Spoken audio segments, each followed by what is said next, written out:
নমস্কার। কিছুদিন আগে ই-ডিস্ট্রিক্ট 2.0 পোর্টাল থেকে আপনারা কি করে কারেন্ট ইয়ারের পর্চা বা বর্তমান বছরের পর্চা অ্যাপ্লাই করবেন এই সম্পর্কে একটি ভিডিও বানিয়েছিলাম এবং সেখানে আমি দেখিয়েওছিলাম পর্চা অ্যাপ্লাই করতে গেলে আপনাকে কি কি ডকুমেন্ট আপলোড করতে হয়। হ্যাঁ, ঠিকই শুনছেন। বাংলার ভূমি থেকে পর্চা যদি আপনারা কারেন্ট ইয়ারের অ্যাপ্লাই করতে চান সেক্ষেত্রে কোনো কিছু আপলোড করার কিন্তু ব্যাপার থাকে না। জাস্ট নাম, আপনার খতিয়ান নাম্বারটা পুট করলেই আপনারা পেমেন্ট করে দিলেই অ্যাপ্লাই হয়ে যায়। তারপর এবার অফিস থেকে যেদিন এটাকে ডিজিটাল সাইন করে দেয় সেই দিনই আপনি ডাউনলোড করে নিতে পারেন। ই-ডিস্ট্রিক্ট পোর্টালে কিন্তু এরকম ব্যাপারটা নেই। ই-ডিস্ট্রিক্ট পোর্টালে অ্যাপ্লাই প্রসেসটা নিয়ে আমি অলরেডি ভিডিও বানিয়েছি কিছুদিন আগেই, মানে 2-4টে আগের ভিডিওতেই আপনারা হয়তো সেই ভিডিওটা পেয়ে যাবেন। অবশ্যই সেটা একবার দেখে নেবেন। কিন্তু সেখানে আপনি যে খতিয়ানটার পর্চা অ্যাপ্লাই করছেন সেই খতিয়ানের খাজনাটাও আপলোড করতে হবে, তবেই কিন্তু আপনি করতে পারবেন। তবে আপনাদের দেখানোর জন্য আমি যেটা অ্যাপ্লাই করেছিলাম সেখানে আমি খাজনার কপি আপলোড করেছিলাম, কিন্তু আমি অন্যভাবে আরেকটি অ্যাপ্লাই করেছি যেখানে আমি খাজনার কোনো রকম কপি আপলোড করিনি, জাস্ট একটি ব্ল্যাঙ্ক পিডিএফ আপলোড করে দিয়েছি।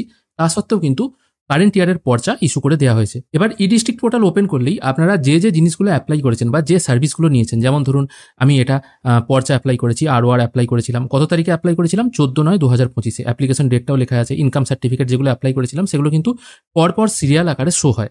বাংলার ভূমি থেকে পর্চা যদি ডাউনলোড করতে হয় সেক্ষেত্রে আপনাদের প্রতিবার জিআরএন নাম্বার এবং অ্যাপ্লিকেশন নাম্বারটা পুট করে আপনাকে ডাউনলোড করতে হয়। এখানে কিন্তু এরকম নাম্বার পুট করার কোনো ব্যাপার নেই।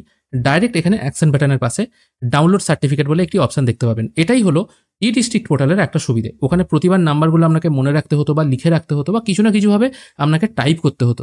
এখানে কিন্তু ওই ঝামেলাটা নেই। এবার আমি এটা 14/9/2025 অ্যাপ্লাই করেছি। আমি এটা ডাউনলোড করছি। ডাউনলোড করার পর এখানে ROR সার্টিফিকেট বলে একটি অপশন চলে এলো। আবার এটাকে আমি ডাউনলোড করছি। আগে দেখে নিই কবে ইস্যু করা হয়েছে। 14 তারিখে আমি অ্যাপ্লাই করেছিলাম, 15 তারিখে ইস্যু করে দেওয়া হয়েছে। এবার ইস্যু ডেটটা আমার ক্ষেত্রে যেমন একদিন পরে হয়েছে, আপনাদের ক্ষেত্রে 1 ঘন্টা, 2 ঘন্টা, 1 দিন, 2 দিন, 5 দিন, 1 মাসও হতে পারে। সেটা কিন্তু ম্যাটার করছে না। এখান থেকে ডাউনলোড করা যাচ্ছে এটুকুই আমি দেখছি এবং যেটা আমি অ্যাপ্লাই করেছিলাম সেটাও এখানে শো হচ্ছে, কোনো রকম অসুবিধা নেই।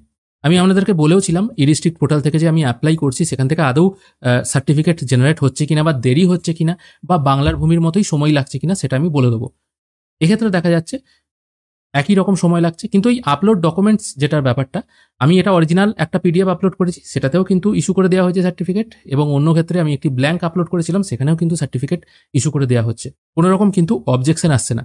ইনকাম সার্টিফিকেটের ক্ষেত্রে বা রেসিডেন্সিয়াল ডোমিসিয়াল সার্টিফিকেটের ক্ষেত্রে যদি কোনো ভুল ডকুমেন্ট আপলোড করে দেন সেক্ষেত্রে আপনাকে সেন্ড ব্যাক করে দেওয়া হয় এবং কোনটা ভুল আছে এবং সঠিক ডকুমেন্ট আপলোড কোনটা করতে হবে সেটা মেনশন করে দেওয়া থাকে। এখানে কিন্তু এরকম কোনো কিছু মেনশন করা নেই।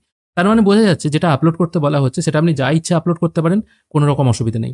এই ছোট্ট আপডেটটুকুই আপনাদেরকে দেওয়া ছিল। আশা করছি আপনাদের ভালো লেগেছে। যদি ভালো লেগে থাকে অবশ্যই একটি লাইক করবেন। ভিডিও দেখার জন্য অসংখ্য ধন্যবাদ। ভালো থাকবেন।